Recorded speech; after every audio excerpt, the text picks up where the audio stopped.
YouTube, welcome back to another video. If you are new to the channel, please consider subscribing, hitting the bell icon for staying tuned for future upcoming videos. So today we're going to talk about some of the myths that people see and hear all over social media, online, about vegan athletes, vegan bodybuilders, anything that really comes with being an active vegan person. So we're gonna go with some of the craziest myths I've seen and heard, and I put it in order. Stay in tune for number 5, because number 5 is the best one of them all. But we're gonna start with myth number 1. So myth number 1 is, if you eat enough calories, you automatically eat enough protein. And that's not true, because when it comes to vegan athletes or just vegan people in general, their protein sources come from specific places. So for an example, he or she weighed about 150 pounds. I would say all you need is about 60 grams of protein, and a non-active person doesn't need to consume the same amount of protein that a vegan athlete may need to, because they're doing more activity, burning more calories throughout the day. So for a person like me who is 200 pounds, I go for the rule of 1 to 1.25 grams of protein per body weight. So for me, I consume about 230 grams of protein a day. For me, that is key. I might fluctuate up and down between 200 to 240, 250. It really depends on my meals throughout the week, but I try to keep it around that 230 to 235 range. Honestly, I know it works for me. These numbers are very important because it really helps with maintaining and gaining muscle, and having the right amount of protein can boost your glycogen storages, reduce muscle soreness. Myth number 2. Myth number 2 kind of bounces off myth number 1, but myth number 2 is eating the same amount of food as you were as a non-vegan will supply the same amount of calories you need. I learned this the hard way. When I did my transition, my transition was over a 6-month period of jumping down from eating just chicken to fish to vegetables, and then making the transition to veganism. So when I first became a full-blown vegan, I was eating the same amount of calories as I was when I was a non-vegan. So I really wasn't counting my macros and anything like that. I was just kind of putting my meals together with the rice and the beans and, you know, the vegetables, and kind of going off of that. And I did it the wrong way. Going back forward, I calculated those and I was coming up way too short. So when I first started, I was about 180 pounds. I'm getting about 120 grams of protein. And I was way off. Like I told you, the rule from myth number 1, try to get the same amount of protein in, or close to your body weight.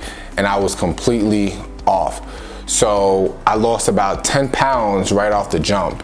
And people love to make that switch to veganism, even if it's for a short amount of time, lose some weight in the beginning. And it definitely helps, because they don't really know how much calories they're really consuming when it comes to that. I fixed this probably 2 years ago, when I really started to think about and do the research about what I should be consuming.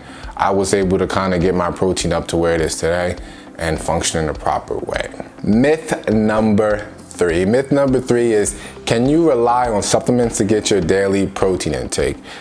If you are vegan or non-vegan, I suggest you not do that. The healthiest thing to do is to find as much protein you possibly can from nutritional food out there, then relying on straight supplements, because the word supplement is supplement.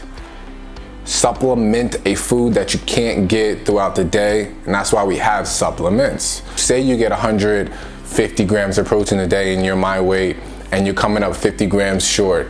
I suggest you maybe take 2 scoops of a vegan blend protein to boost yourself up to 50, because that's why the protein is there. But don't rely on your full day's worth of protein just from supplements or protein powders, because it's just unhealthy for your body. Myth number 4. Myth number 4 is a good one. Is one that all people and vegans should know about. As a vegan athlete, can you get all your nutrition from food alone? I would say no. I would say most people can't get nutrition just from food. So for a vegan, I suggest 3 vitamins or supplements that you should consume on a daily basis. The number 1 most important one, and everyone should know about this, is B12. the vitamin B12. Vitamin B12 is the first one.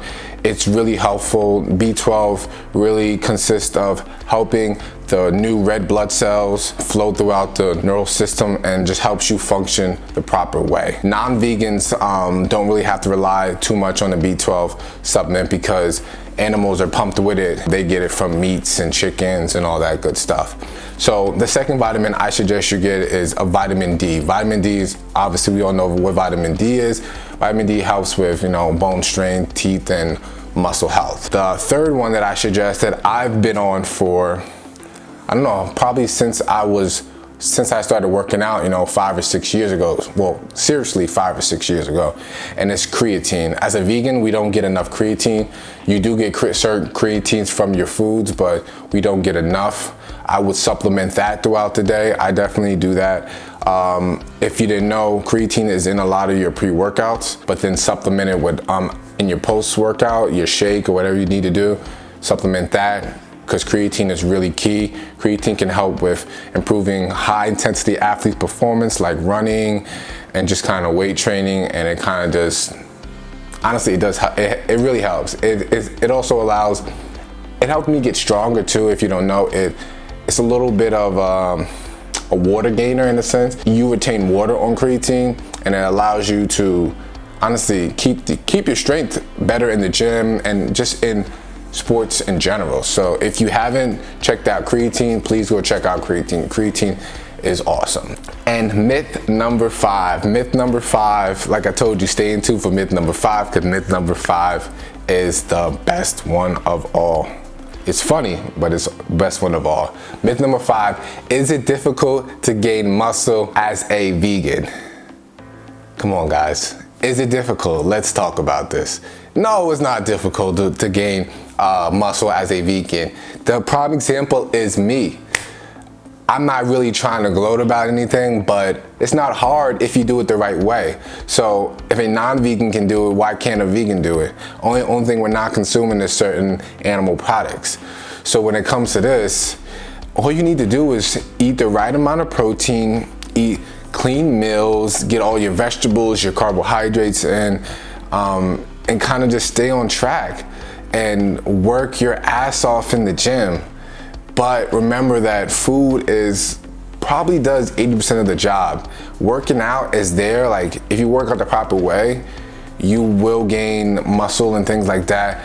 But the most important part about this is the kitchen. In the kitchen, stay in the kitchen, eat the right food, eat the clean foods, just watch your macros, get everything you possibly need when it comes to calories.